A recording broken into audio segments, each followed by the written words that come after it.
Bonjour à tous et à toutes. Voilà, je voulais faire une petite vidéo parce que je suis de nouveau devant mon Honda Forza parce que j'ai fait le ponçage, j'ai fait le déglaçage et pourtant le bruit persiste. Et en fait, je ponçais mal. Donc, ce qu'il faut faire, c'est quand je vais vous montrer les photos, les vidéos ici, l'embrayage, comment il est noir et la cloche.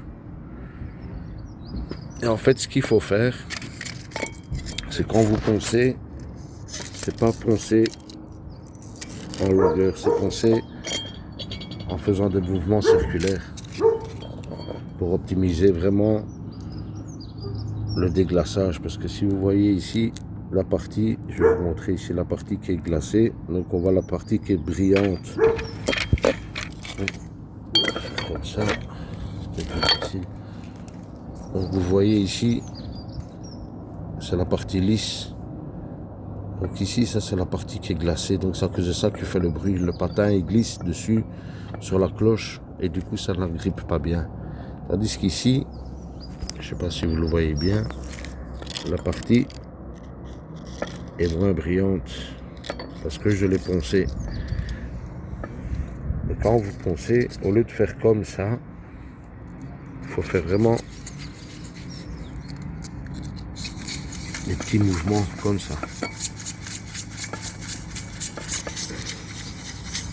En faisant des petits mouvements circulaires, vous optimisez le déglaçage de la cloche. Donc c'est vraiment faire des petits mouvements circulaires et pas poncer comme pour le bois. Il faut vraiment faire des petits mouvements et vous faites la même chose sur les patins.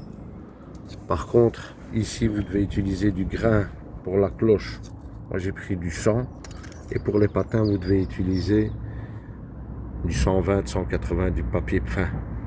Donc comme vous pouvez constater, les patins sont encore bons et je vais juste après nettoyer avec du nettoyant frein et laisser sécher et nettoyer proprement, enlever toute la limaille.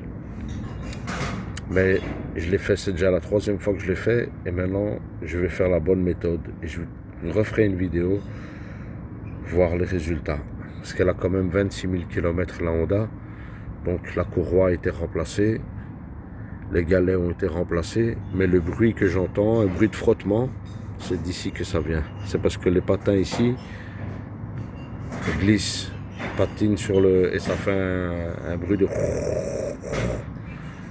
Donc c'est ici le problème.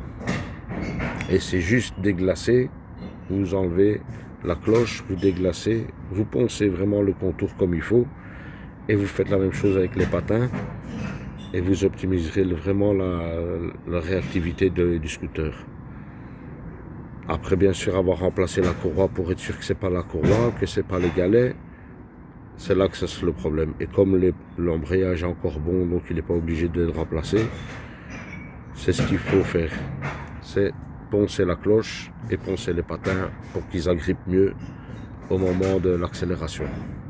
Parce que c'est un bruit qui intervient que quand j'accélère. Donc voilà, pour plus de conseils, si jamais, abonnez-vous, commentez, partagez, likez. Et j'essaierai un suivi pour ma Honda Forza 125 qui a 26 000 km aujourd'hui, après 4 ans de conduite. Filtre à air remplacé, entretien presque terminé, il ne manque plus que la bougie. Et elle est prête à repartir encore 20 000 km. À tous, abonnez-vous, likez, partagez, commentez. Et je vous ferai d'autres vidéos avec les résultats. Final, merci à vous.